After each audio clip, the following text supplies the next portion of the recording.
Welcome back to another episode of Sanders Aquatics. Tonight, we're going to talk about the top 5 nano species of fish to breed to make profit.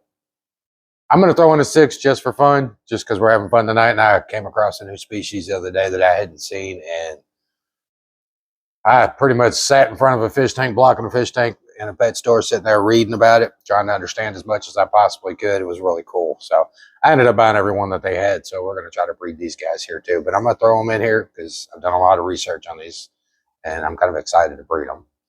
But if you're like me and you work a lot of hours, and I'm not knocking it, I love my job. I love what I do. But I don't have a lot of time to be able to dedicate to raising fry and keeping fry and bringing them up to do it the way that everybody does it. Just, I work too much. My amazing wife, she's going to step back here in a few months, and she's going to do a lot more with the bringing up fish and raising fry. She's going to get a lot of education coming here.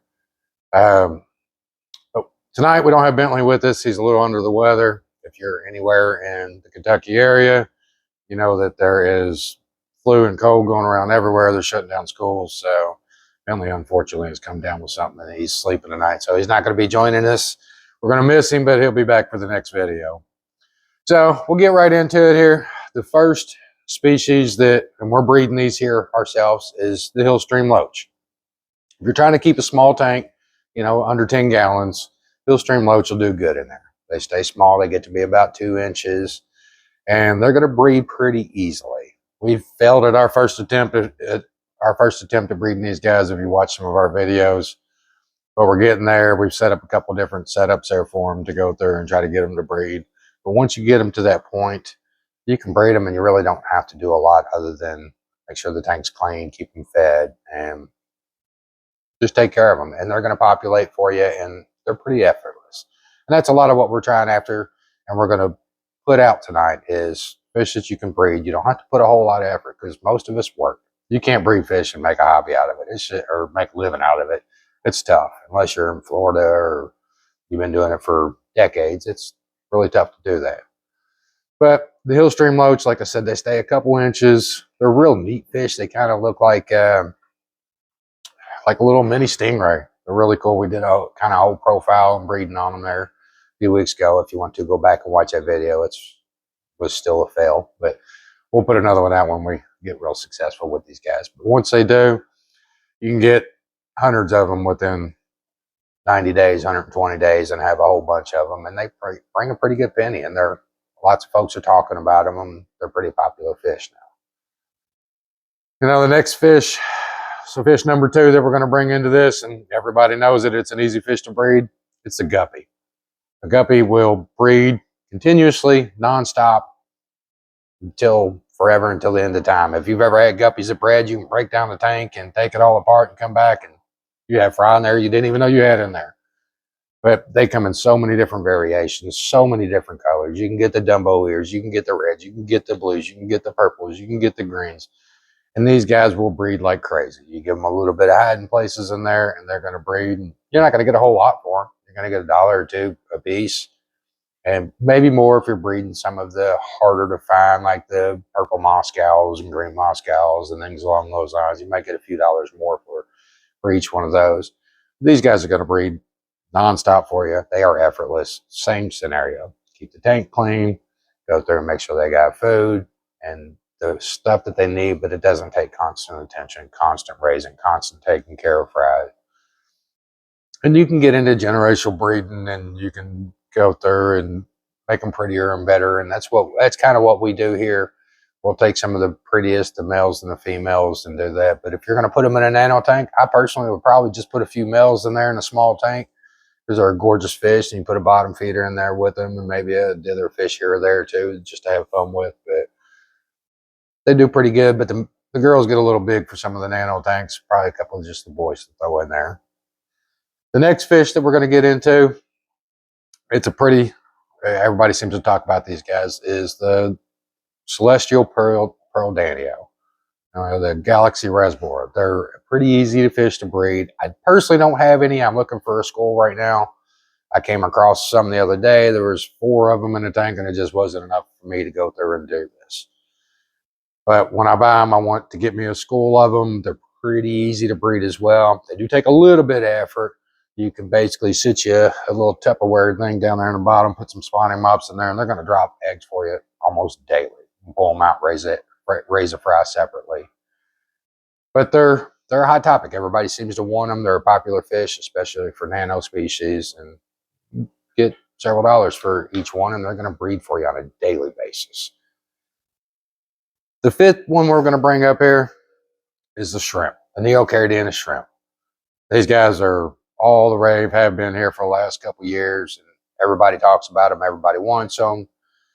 Same thing. They so many different colors. You've got reds, you got blues, you got greens, you got yellows, and you're not going to get a whole lot for them. They're $1 a piece, 50 cents a piece maybe. These guys are going to breed again nonstop. Same setup, really easy setup. You get them in there, you get an algae base growing up inside the tank, and these guys are going to grow and breed. They're going to breed like crazy. You got to cull them out every once in a while. A little bit of extra work. Nobody really likes to cull, but it's part of it, especially when it comes to these guys, because they'll pop out some ugly ones and they breed like crazy. They're just rabbits.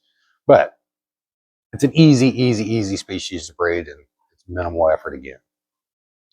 The next one, and these are taking a little bit extra effort here. We've actually got a video on these guys, is the Pygmy corycats.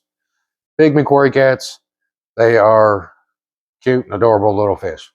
They're little bottom feeders. They don't get very big as well. They stay to, an inch, 2 inches. I've had a tough time. I can't get them to breed in the same tank, so I do have to pull the eggs and raise the eggs up separately, but it's been pretty minimal too.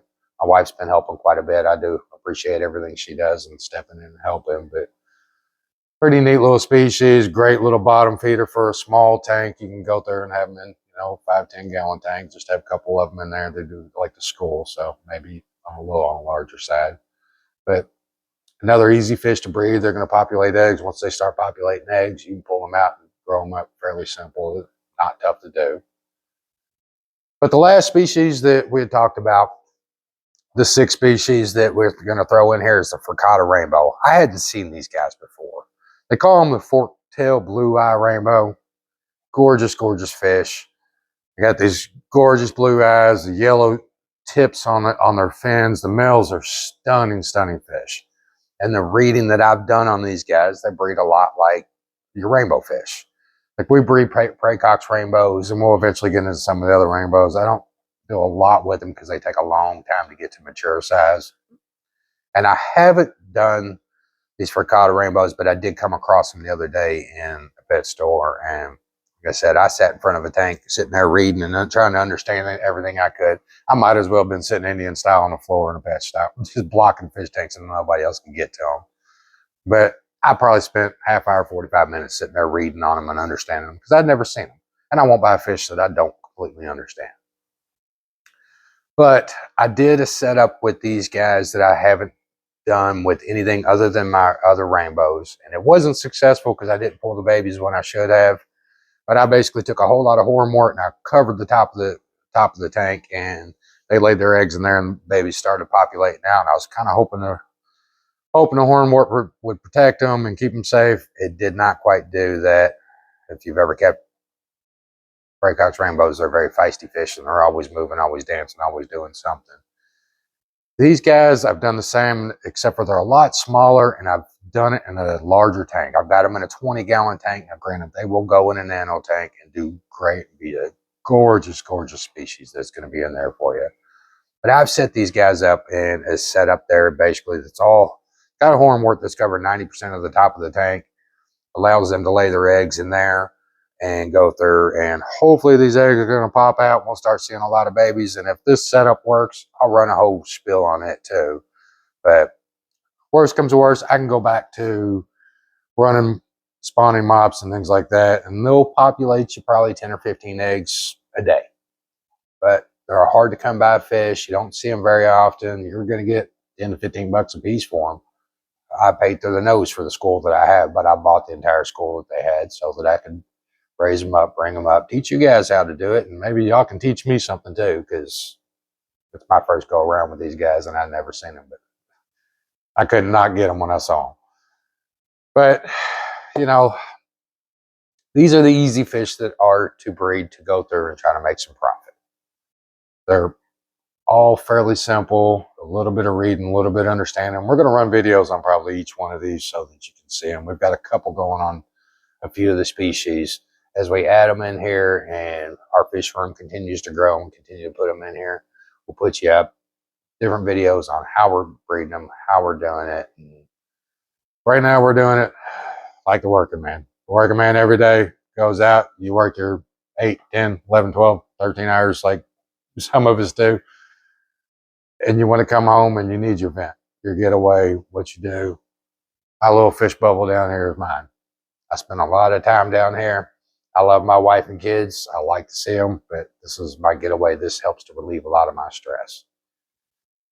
But if you guys have any comments, questions, maybe another fish you want to throw in here in the mix, please put it in the comments. But we really appreciate you. Thanks again for watching Sanders Aquatics.